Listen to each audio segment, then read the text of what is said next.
శ్రీ గురుభ్యో నమః. గురుర్బ్రహ్మ గురుర్విష్ణు గురుర్దేవో మహేశ్వర గురు సాక్షాత్ పరం బ్రహ్మ తస్మై శ్రీ గురవే నమః. అస్మద్గురుచరణ పాదారవిందాభ్యాం నమః. నిన్నటి మన మహాభారత ప్రస్థానంలో ధర్మరాజు మార్కండేయ మహర్షిని అడిగాడు, మహానుభావ, నువ్వు బ్రాహ్మణుల యొక్క మహాత్మ్యాన్ని చెప్పావు, రాజుల యొక్క గొప్పతనాన్ని చెప్పావు, అలాగే పతివ్రతామ తల్లులైనటువంటి స్త్రీల యొక్క మహాత్మ్యం కూడా వినాలనుంది. పాతివ్రత్యం అనేటువంటిది చాలా కష్టమైనటువంటిది వ్రతం. అది అంత కష్టమైనటువంటి పాతివ్రత్యాన్ని నిర్వహిస్తూ ఉన్నటువంటి స్త్రీలు ఎంతో కష్టపడుతూ ఉంటారు. వాళ్ళు గొప్ప ఇంద్రియ నిగ్రహం కలిగితే కానీ పతివ్రతలు కాలేరు. మనస్సును నిగ్రహించుకోగలిగినటువంటి శక్తి కలిగినటువంటి వాళ్ళు అయితేనే పతివ్రతలు కాగలరు. అందువల్ల అంత ఇంద్రియ నిగ్రహము, మనస్సును నిగ్రహించుకోగలిగినటువంటి అంత నిగ్రహ శక్తి కలిగినటువంటి ఆ స్త్రీల యొక్క గొప్పతనాన్ని వినాలనుందయ్యా. అది నువ్వు చెబుతుంటే వినాలనుంది. నువ్వు చాలా చక్కగా చెప్పగలవు ఈ వృత్తాంతాలన్నీ కూడాను, అందువల్ల సప్రమాణంగా చెప్పగలవు, అందువల్ల నువ్వు తెలియజేయవలసింది అని ఆయన అడిగితే అప్పుడు మార్కండేయ మహర్షి చెప్పడం మొదలెట్టాడు. పూర్వము ఒక వేదాధ్యాయి అయినటువంటి కౌశికుడు అనే పేరు కలిగినటువంటి ఒక బ్రాహ్మణోత్తముడు ఉన్నాడయ్యా. అతడు వేదాలు, షడంగాలతో కూడినటువంటి వేదాలు, ఉపనిషత్తులతో కూడా చక్కటి అధ్యయనం చేశాడు. ఒకానొక రోజులో చెట్టు కింద కూర్చొని చక్కగా వేద పారాయణ చేస్తున్నాడు. అదే సమయంలో ఆ చెట్టు మీద ఉండేటువంటి ఒక కొంగ అతని నెత్తి మీద రెట్ట వేసింది. అది చూసి ఆ రెట్ట వేసిందనేటువంటి కోపంతో ఒకసారి దానికేసి అలా చూసేటప్పటికి అది ప్రాణాలని వదిలివేస్తూ కింద పడిపోయింది. అది చూసేటప్పటికి పశ్చాత్తాపం పొందాడు. అయ్యో, నేను క్రోధావిష్టుడిని దానికేసి చూశాను, అందువల్లనే ఇది చచ్చిపోయింది కదా, ఇప్పుడు ఏం చేయగలను నేను అంటే, ఈ క్రోధం ఎంత ధర్మాన్ని నశింపజేసేటువంటిది, అంత నేను ఆ క్రోధానికి ఎందుకు అంత వశమైపోయాను అని తనలో తాను పశ్చాత్తాపం పొందినటువంటి వాడై భిక్ష సమయం అయితే మామూలుగా ప్రతిరోజు వెళ్ళినట్టుగానే భిక్ష కోసం వెళ్ళాడు. వెళ్ళి తను రోజు వెళ్ళేటువంటి ఒక మంచి ఉత్తమమైనటువంటి గృహిణి ఉన్నటువంటి ఇంటి దగ్గరికి వెళ్ళి భిక్షాందేహి అన్నాడు. ఆమె ఇదిగో వస్తున్నానయ్యా ఉండు అంది. అని అతనికి భిక్షను ఇవ్వడం కోసమని ఆమె సిద్ధం చేసుకునే సమయంలో ఆమె భర్త క్షుధార్తుడై ఆయన వచ్చేటప్పటికీ భర్తకి సేవ చేయడంలో మునిగిపోయింది. ఆమె బ్రాహ్మణుడి మాట మర్చిపోయి ఆయనకి గబగబా కాళ్ళు కడుక్కోవడానికి నీళ్లు, మొహం కడుక్కోవడానికి నీళ్లు ఇచ్చింది, ఆసనం చూపించింది, అతనికి భోజనం అది తీసుకొచ్చి అతనికి పెడుతోంది. ఎందుకంటే దైవతం చ పతిమ్మేనే భర్తుశ్చిత్తానుసారిణి కర్మణ మనసా వాచ నాణ్య చిత్తాభ్యగాత్పతిం. ఆమె భర్తనే దైవంగా భావించేటువంటి స్త్రీ. ఆయన ఇష్టానుసారమే నడుచుకుంటుంది. ఆయన ఇష్టానికి కించిత్ కూడా ప్రక్కకి తొలగి ఆమె ప్రవర్తించదు. పరపురుషుని ఎప్పుడు మనస్సులో కూడా ధ్యానం చేయదు. మనస్సుతో కానీ, పనులతో కానీ, మాటలతో కానీ ఆయన్ని అసలు వ్యతిరేకించదు. తం సర్వభావోపగత పతి శుశ్రూషణేరత సాధ్వాచార శుచిర్దక్ష కుటుంబస్య హితైషిణి. అంతేకాకుండా అనన్యభావంతో భర్తకు సేవ చేయడం అంది ఆసక్తి కలిగినటువంటిది ఆమె. ఎల్లప్పుడూ కూడా ఆయనకి కావలసినటువంటిది భర్త ఏమీ కూడా ఇది కావాలి అని ప్రశ్నించవలసినటువంటి ఆవశ్యకత ఉండదు. ఆమె అట్లాగా ఆయనకి కావలసినటువంటివన్నీ తాను మనసెరిగి ఆ విధంగా ఆయనకి ఇస్తూ ఉంటుంది. అలాగే మంచి ఆచార వ్యవహారాలు కలిగినటువంటిది, పవిత్రమైనటువంటి వర్తనం కలిగినటువంటిది, సమర్థమైనటువంటి శక్తి కలిగినటువంటిది. అలా తమ కుటుంబం యొక్క మేలుని ఎప్పుడూ కోరుకుంటూ ఉంటుంది. భర్తుశ్చాపి హితం యత్తత్ సతతం సానువర్తతే దేవతాధితి భృత్యానాం శ్వశ్రయోస్తథా శుశ్రూషణపరా నిత్యం సతతం సంయతేంద్రియ. అలాగే భర్తకి ఏది మేలో తెలుసుకుని ఆ విధంగానే ప్రవర్తిస్తూ ఉంటుంది. అలాగే దేవ పూజలు చేస్తుంది, అతిథి సత్కారాలు చేస్తుంది, సేవకులందరినీ జాగ్రత్తగా చూసుకుంటుంది, అత్తమామలకి సేవ చేస్తూ ఉంటుంది, మనస్సును ఇంద్రియాన్ని ఎప్పుడూ అదుపులోనే పెట్టుకుంటుంది. సా బ్రాహ్మణం తదా దృష్ట్వా సంస్థితం భైక్షకాంక్షణం కుర్వతి పతి శుశ్రూషాం సస్మారాధ సుభేక్షణ. అయితే ఇలా భర్త వచ్చేవాడికి ఆయనకి ఆహారం అది పెట్టింది, ఆయనది అయింది, ఆయనకి ఇలా విధ శుశ్రూషణ చేస్తున్నటువంటి ఆ పతివ్రతకి ఆ సమయంలో అంటే ఆయనకి కావలసినటువంటి భర్తకు కావలసినటువంటివన్నీ కూడా ఇచ్చిన తర్వాత ఆమెకి వెంటనే గుర్తుకొచ్చింది, అయ్యో నేను భిక్ష కోసం ఒక బ్రాహ్మణుడు వస్తే ఉండవయ్యా అని చెప్పాను, ఆ ఎదురు చూస్తూ ఉండేటువంటి బ్రాహ్మణుడు గుర్తుకొచ్చాడు. ఒకసారి అయ్యో అతన్ని మళ్ళీ నేను మర్చిపోయాను అని అనుకుని ఆమె కొద్దిగా సిగ్గుపడింది. వ్రీడితా సాభవత్సాధ్వి తథా భరత సత్తమా భిక్షామాదాయ విప్రాయ నిర్జగామయశస్విని. వెంటనే పాపము ఆమె తన పొరపాటును గుర్తించుకుంది, సిగ్గుపడి ఆ బ్రాహ్మణుడి కోసం భిక్ష అంతా తీసుకుని బయటకు వచ్చింది. వచ్చేటప్పటికి అప్పుడు ఆ బ్రాహ్మణుడు అంటున్నాడు కౌశికుడు, కిమిదం భవతి త్వం మాం తిష్టేత్యుక్త్వా వరాంగనే ఉపరోధం కృతవతి న విసర్జితవచ్చసి. ఆమె చూసి బ్రాహ్మణుడు అన్నాడు, అమ్మా నీకు ధర్మంగా ఉందా? నేను వచ్చి భిక్షను అడిగితే నువ్వు ఉండవయ్యా వస్తున్నాను అని అన్నావు అని నువ్వు చేసిన పని ఏంటి? ఎంత ఆలస్యం చేస్తే నన్ను ఉండని ఎందుకు చెప్పావు? నేను ఇంకో చోటకి వెళ్తాను కదా, 4 ఏళ్లకి భిక్షకి వెళ్ళేటువంటి వాడిని నేను. అందువల్ల నువ్వు ఒకవేళ నీకు ఆలస్యం అవుతుంది అంటే కనుక నువ్వు ముందు అని ఎందుకు చెప్పావు? ముందు అంటే నేను ఇలా ఉన్నాను, ఇప్పటివరకు నా గురించి నువ్వు ఆలోచన చేయలేదు, వెంటనే నువ్వు ఎందుకు పొమ్మనలేదు అని అడిగాడు.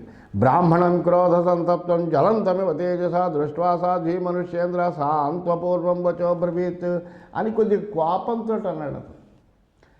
ఆ బ్రాహ్మణుడి మాటలో ఉండేటువంటి క్రోధాన్ని గమనించింది ఆమె. ఎందుకంటే కోపంతో కొద్ది తేజస్సుతో వెలుగుతున్నాడు ఆ బ్రాహ్మణుడు చూసింది ఆమె మటుకు చాలా శాంతంగా ఈ విధంగా చెబుతోంది. క్షంతుమర్హసి మే విద్వన్ భర్తా మే దైవతం మహత్ సచాపి క్షుయితశ్రాంత ప్రాప్త సుశ్రీషితో మయా. శ్రీ చెప్పింది, ఓ విద్వాంసుడా, నేను నిన్ను వండమని నేను కొద్ది ఆలస్యం చేసిన మాట వాస్తవమే, నా తప్పును క్షమించు. ఎందుకంటే నీకంటా కూడా నా భర్తే నాకు దైవం. ఆయన ఆకలితో అలసిపోయి ఇంటికి వచ్చాడు, నేను ఇప్పటి వరకు ఆయన సేవలో ఉన్నాను అని అప్పటికి బ్రాహ్మణుడు అన్నాడు, బ్రాహ్మణ నా గరీయాంసే పతికృత గృహస్థ ధర్మే వర్తంతి బ్రాహ్మణానవమన్యసే. బ్రాహ్మణుడు అన్నాడు అప్పుడు, ఏంటి బ్రాహ్మణుడు గొప్పవాడు కదా నీకు, నాకంటే గొప్పవాడా నీ భర్తనే గొప్పవాడిగా నువ్వు చేస్తున్నావు, గృహస్థ ధర్మంలో ఉండి కూడా నువ్వు బ్రాహ్మణుని అవమానిస్తున్నావా అన్నాడు. అనేటప్పటికీ ఇంద్రోప్యేషాం ప్రణమతే కిం పునర్మానవోభివి అవలిప్తే నజానీషే వృద్ధానాం న శృతం త్వయా బ్రాహ్మణ హ్యగ్నిదృశా దహేయు పృథివీ.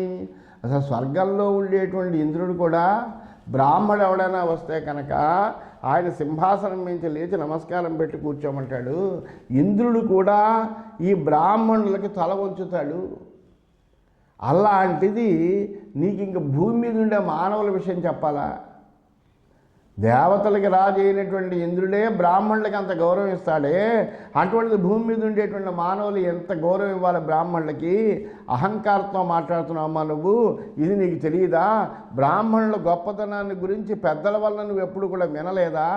వాళ్ళు ఎటువంటి వాళ్ళు అంటే అగ్ని సదృశాహ, వాళ్ళు ఎటువంటి వాళ్ళు అగ్నిలా తేజోవంతులైనటువంటి వాళ్ళ బ్రాహ్మణులు. ఈ భూమండలాన్ని అంతటా కూడా భస్మం చేయగలిగినటువంటి శక్తి బ్రాహ్మణులో ఉంటుంది, జాగ్రత్త అన్నాడు. అనేటప్పటికప్పుడు ఆమె అంటోంది, నాహం బలాకా విప్రశే చేజక్రోధం తపోధన అనయా క్రుద్ధయా దృష్ట్యా క్రుద్ధా కిం మాం గరిష్యసి నావజానామ్యహం విప్రాన్ దేవైస్తుల్యాన్ మనస్వినః. అంటే ఆమె వెంటనే అంది, ఓ మహర్షి కోపించకో, ఓ బ్రాహ్మణోత్తమా నువ్వు కోపించకో, నీ కోప దృష్టికి మాడిపోవడానికి నేనేం కొంగని కాదు.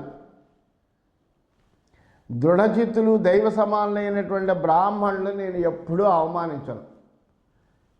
నాకు నా భర్త దైవం, ఆయన వచ్చిన తర్వాత ఆయనకి సేవ చేయాలి, చేసిన తర్వాతే నేను ఇంకొక విషయం అనేటువంటిది చూస్తాను. అందువలన అయితే నిన్ను ఉండమని చెప్పి కొద్దిగా ఆలస్యం చేశాను, అది నా అపరాధమే. ఆ అపరాధాన్ని క్షమించమని కూడా నేను అడుగుతున్నాను. అపరాధమేమం విప్రాక్షంతుమరసమే అనగా జానామి తేజో విప్రాణం మహాభాగ్యం చ ధీమతాం.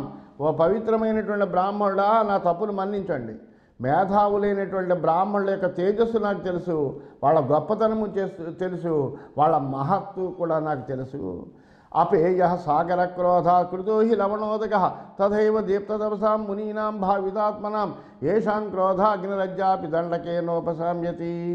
ఒక మహర్షి కోపం వచ్చి మొత్తం సముద్ర జలాన్ని అంతటినీ కూడా తాగడానికి వీల్లేనిగా ఉప్పు నీరుగా మార్చేశాడు.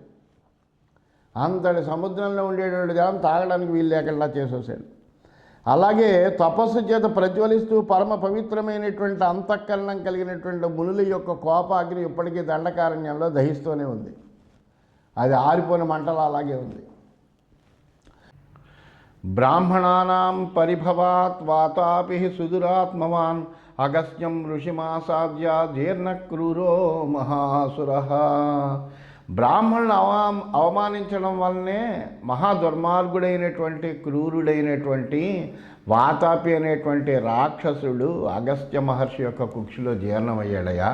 ఆ అగస్త్య మహర్షి ఆనాడు జీర్ణం వాతాపి జీర్ణం అంటూ ఆ వాతాపిని తనలో జీర్ణం చేసుకున్నాడు. బహుప్రభావా శ్రూయంతే బ్రాహ్మణానాం మహాత్మనాం క్రోధ సువిపులో బ్రహ్మన్ ప్రసాదశ్చ మహాత్మనాం అస్మిన్ స్వతిక్రమే బ్రహ్మన్ క్షంతుమరసి మే నఖ. అందువలన ఓ బ్రాహ్మణుడా, మహాత్ములైనటువంటి బ్రాహ్మణుల యొక్క ప్రభావాన్ని తెలియజేసే అనేకములైనటువంటి వృత్తాంతాలన్నీ కూడా మనం వింటున్నాము. అటువంటి మహానుభావుల కోసము ఎప్పుడు వాళ్ళ యొక్క అనుగ్రహం కోసమే పాకులాడతాను తప్ప వాళ్ళ యొక్క అనుగ్రహం కూడా చాలా దుర్లభమైనది కదా. అందువలన నేను చేసినటువంటి తప్పును నువ్వు క్షమించవయ్యా. పతి శుశ్రూషయా ధర్మ యస్సమే రోచతే ద్విజ దైవతేష్వపి సర్వేషు భర్తా మే దైవతం పరం. అసలు స్త్రీలకు చెప్పబడినటువంటి ధర్మం ఏంటంటే పతి సేవ. అందువలన ఓ బ్రాహ్మణ శ్రేష్ఠుడైనటువంటి ఓ కౌశిక, నేను పతి సేవ చేయడం చేత ఎటువంటి ధర్మమైతే పొందుతానో అటువంటి ధర్మం పట్లే ఎక్కువ ఇష్టం కలిగినటువంటి దాన్ని, దేవతలందరికీ అంటే కూడా ఎక్కువగా నేను నా భర్తను సేవిస్తాను. దేవతలకి సేవ చేయడానికి కూడా నేను నా పతి సేవ అయిన తర్వాతే నేను చేస్తాను తప్ప అంతకంటే ఎక్కువగా నా భర్తని నేను సేవిస్తానయ్యా. అదే నాకు, ఎందుకంటే నాకు భర్త మే దైవతం పరం. నాకు నా భర్త ఎవరైతే ఉన్నారో అతడే నాకు పరమమైనటువంటి దేవత. అవిశేషేణ తస్యాహం కుర్యాం ధర్మం ద్విజోత్తమ శుశ్రూషాయా ఫలం పశ్యా పత్యుర్బ్రాహ్మణ యాదృశం.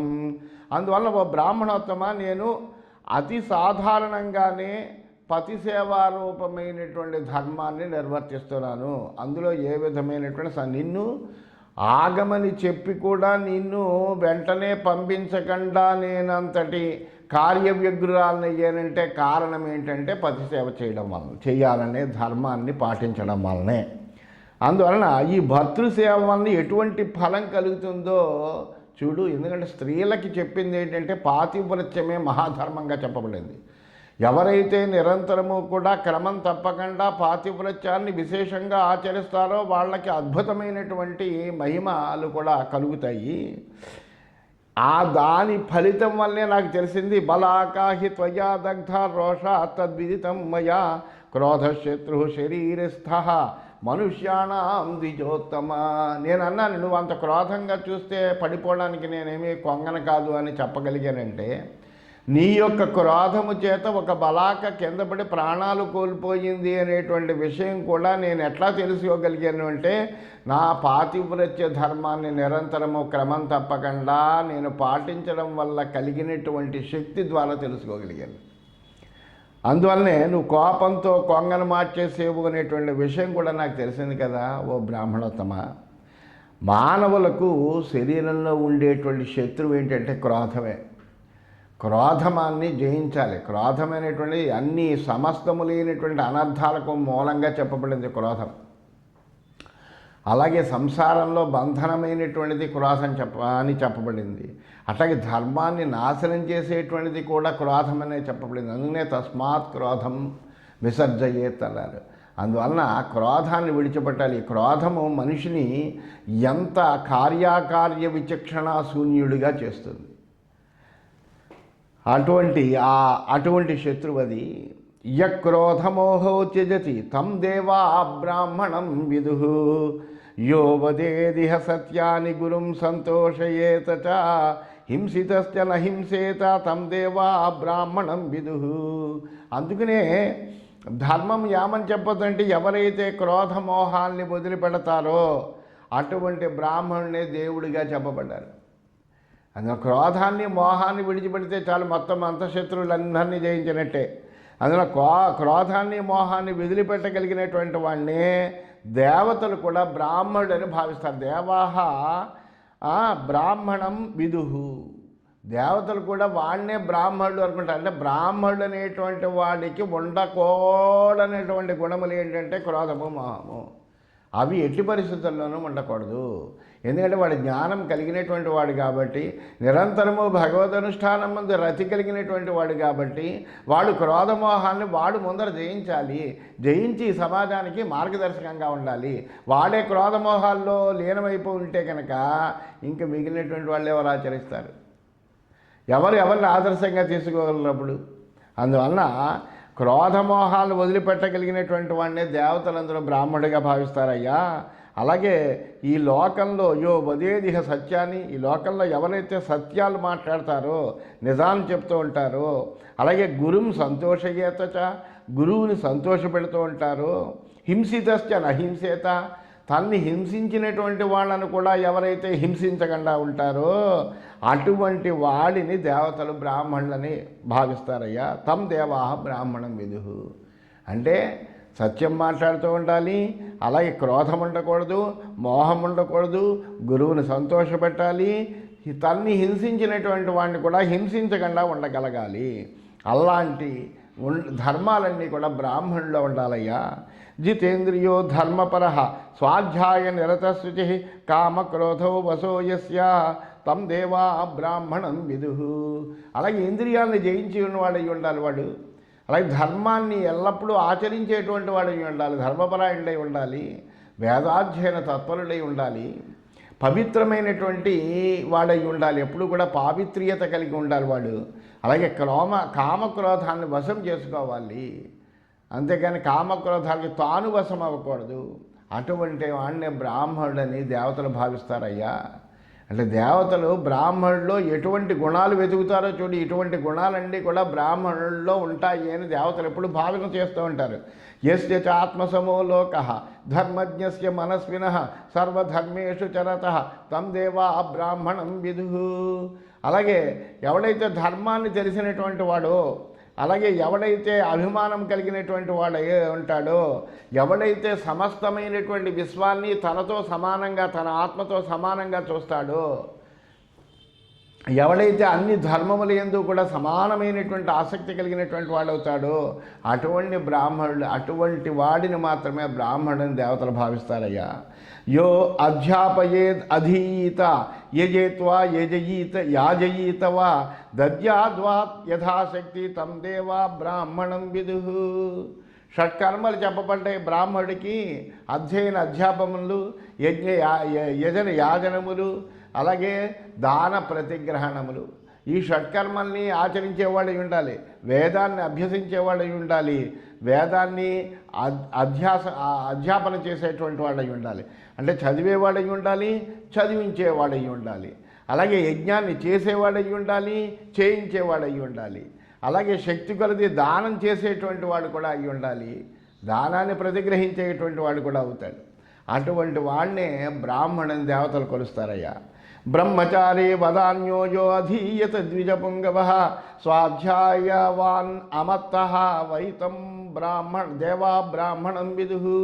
అలాగే బ్రహ్మచారి బ్రహ్మచర్యాన్ని అనుసరించేటువంటి వాడు, వదాన్య ఉదారుడైనటువంటి వాడు, అధీత అంటే అధ్యయనం చేసేవాడు, అంటే వేదాధ్యయనం చేసేటువంటి వాడు, అలాగే ఎల్లప్పుడూ కూడా సావధానంగా ఉండేటువంటి వాడు, తన స్వాధ్యాయవాన్ స్వాధ్యాయంలో ఎప్పుడు ఉండేటువంటి వాడు, నిమగ్నమై ఉండేవాడు, ఎప్పుడూ కూడా తనకు సంబంధించినటువంటి ఆ వేదానికి సంబంధించినటువంటి విషయములన్నింటినీ కూడా నిరంతరము అవలోకన చేసుకుంటూ, నిరంతరము చింతన చేస్తూ, నిరంతరము అధ్యయనం చేస్తూ, నిరంతరము పారాయణ చేస్తూ ఉండాలి వాడు. అటువంటి వాడై ఉండేటువంటి వాడిని, అల్లా ఉన్నటువంటి వాడిని, అటువంటి వాడిని బ్రాహ్మణుని దేవతలందరూ భావన చేస్తారయ్యా. యద్ బ్రాహ్మణానాం కుశలం తదేషాం పరికీర్తయే సత్యం తథా వ్యాహరతాం నానృతే రమతే మనః. అలా బ్రాహ్మణుల యొక్క సద్గుణాలను మాత్రమే ఇతరుల దగ్గర చెప్పాలి. ఎప్పుడూ కూడా ఎవరిదైనా సరే ఇతరుల దగ్గర చెప్పేటప్పుడు ఎప్పుడూ కూడా గుణములు మాత్రమే చెప్పాలి తప్ప దోషముల గురించి చెప్పకూడదు. దోషములు ఆ వ్యక్తికి రహస్యంగా చెప్పాలి అన్నారు. అయ్యా నీలో ఈ దోషం ఉంది, కాస్త తగ్గించుకుంటే మంచిది నువ్వు అని రహస్యంగా చెప్పాలట. గుణాలని 10 మందిలో ప్రకటించాలి. ఈయన చాలా మంచి సత్ప్రవర్తన కలిగినటువంటి వాళ్ళండి, ఎల్లప్పుడూ నిజాన్ని మాట్లాడతాడు, ఎప్పుడు ఎవరికి ఇతరులకు ఉపకారం చేస్తూనే ఉంటాడు అని ఇలాంటి గుణములు 10 మందిలోనూ ప్రకాశింపచేయాలి. వాళ్ళు ఏమైనా దోషం ఉంటే కనుక రహస్యంగా వాడికి ఒక్కడికే చెప్పాలి. అందువలన మనోనిగ్రహం కలిగి ఉండాలి. అట్లాగే వాళ్ళు బ్రాహ్మణుల యొక్క సద్గుణాలను మాత్రమే ఇతరుల దగ్గర వివరించి చెప్పాలి. ఎప్పుడు సత్యం పలికేటువంటి వాళ్ళ యొక్క మనస్సు ఎప్పుడు సత్యాన్ని చెప్పాలి అని అనుకునేటువంటి వాడి యొక్క మనస్సు ఏదైతే ఉందో అది అబద్ధాల మీద ఆసక్తి చూపించదు. ఎప్పుడు కూడా అబద్ధం చెప్పడానికి వాడి మనస్సు అంగీకరించదు. ధర్మంతు బ్రాహ్మణస్యాహు స్వాధ్యాయం దమమార్జనం ఇంద్రియాణం నిగ్రహం చ శాశ్వతం ద్విజసత్తమ. అందువలన ఓ ద్విజోత్తమ, స్వాధ్యాయము, మనోనిగ్రహము, రుజు ప్రవర్తనము, ఇంద్రియ నిగ్రహము ఇవన్నీ కూడా బ్రాహ్మణుడి యొక్క ధర్మాలని చెప్తారయ్యా. ఇవన్నీ బ్రాహ్మణులో తప్పనిసరిగా ఉండాలి. సత్యార్జనే ధర్మమాహు పరం ధర్మవిదో జనా దుర్జ్ఞేయ శాశ్వతో ధర్మ సచ సత్యే ప్రతిష్ఠిత శృతి ప్రమాణో ధర్మస్యాతిథి వృద్ధానుశాసనం. ఇంకా ధర్మం తెలిసినటువంటి వాళ్ళు ఎవరైతే ఉంటారో వాళ్ళు సత్యాన్ని, అలాగే రుజు ప్రవర్తనని, రుజు స్వభావము అంటే చాలా తిన్ననైనటువంటి మార్గం అంటే పక్కకి తొలగని వాళ్ళ ధర్మాన్ని నుంచి మాట, అటువంటి వాళ్ళై సర్వోత్తమమైనటువంటి ధర్మాలు తెలిసినటువంటి వాళ్ళై ఉంటారు. వాళ్ళు సనాతనమైనటువంటి ధర్మస్వరూపం తెలుసుకోవడం కూడా అసలు చాలా కష్టం. అయితే దాన్ని సత్యమందు, ఎందుకంటే ఈ సనాతనమైన ధర్మం అని మాటల్లో అంటూ ఉంటాం మనం. ఈ సనాతనమైన ధర్మం ఎక్కడుంది అంటే సత్యమందు ప్రతిష్ఠితమై ఉంది. అందువల్ల ముందర సత్యాన్వేషయి సత్యవర్తనుడై సత్యమే మాట్లాడుతూ సత్యభాష అయి ఉంటే కనుక వాడు సనాతనమైనటువంటి ధర్మాన్ని ఆచరిస్తున్నట్టే. వేదం ప్రమాణంగా ఉన్నదే ధర్మము అంటే వేదము ఏదైతే చెబుతుందో అది అటువంటి కర్మలను మాత్రమే చెయ్యాలి. వేద విరుద్ధమైనటువంటి పనులు ఎన్నటికీ ఆచరించకూడదు. అందువలన వేదాన్నే ప్రమాణంగా చెబుతారు. వృద్ధులు అంటే కనుక ఈ వృద్ధ పదానికి అర్థం ఏంటంటే జ్ఞానులు అని అర్థం. జ్ఞానవంతులు ఏం చెప్తారంటే వేదముని ప్రమాణంగా చెబుతాం మనం. వేదము ప్రమాణంగా చెప్పినప్పుడు వేద విహితమైనటువంటి కర్మలను మాత్రమే ఆచరించాలి తప్ప వేద విరుద్ధమైనటువంటి కర్మల యందు ఎప్పుడూ ఆసక్తమై ఉండకూడదు అంటూ బ్రాహ్మణుడికి ఉండేటువంటి గొప్పతనాన్ని ఆ కౌశికుడు తన దగ్గరికి వచ్చి భిక్షను యాచించి ఒక్క క్షణం కూడా కొద్ది ఆలస్యాన్నే సహించలేక క్రోధాన్ని పొందినటువంటి వాడు అవగా అతడి యొక్క క్రోధాన్ని ఉపశమింపచేయడం కోసం బ్రాహ్మణులకు ఉండవలసినటువంటి ధర్మాలన్నింటినీ కూడా ఆమె చెబుతూ నేను పాతివ్రత్యాన్ని ఆచరిస్తున్నానయ్యా అంటూ ఆ గృహిణి ఆ కౌశికుడికి ఈ విధంగా ఇంకా చెబుతోందని తెలియజేస్తూ స్వస్తి.